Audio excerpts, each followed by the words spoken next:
My name is Maria. I was the first child in my family. After me, two younger sisters were born. From the moment they opened their eyes to the world, they followed me everywhere. To them, I wasn't just an older sister, I was safety, warmth, and home.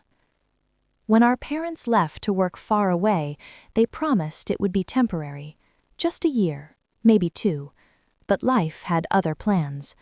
Days turned into months, months turned into years, and suddenly, at a very young age, I became the backbone of our family. I was studying at university during the day. I sat in lecture halls trying to focus on lessons while worrying if there was enough food at home. At night, I worked. Any job I could find. Cafes, cleaning offices, night shifts.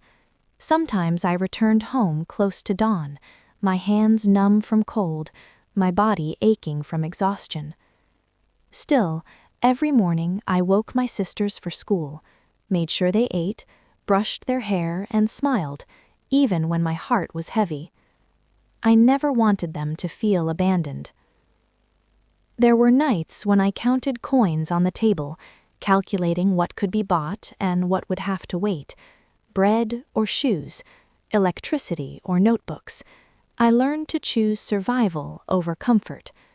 I didn't complain. I didn't ask for help. I just endured, because someone had to be strong. At my workplace one evening, a young man noticed me. He saw more than just a tired girl in a uniform.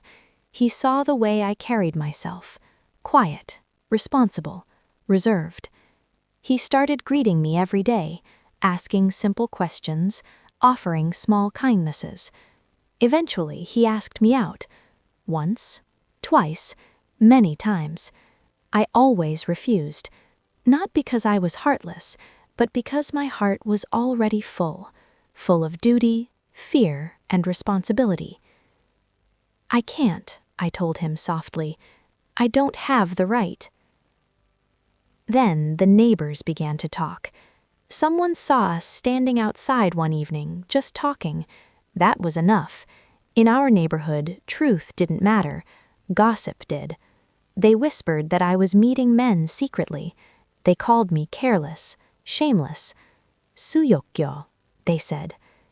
Each word felt like a slap, but I stayed silent. Those were the darkest days. I would come home after work, close the door quietly, and finally let my tears fall.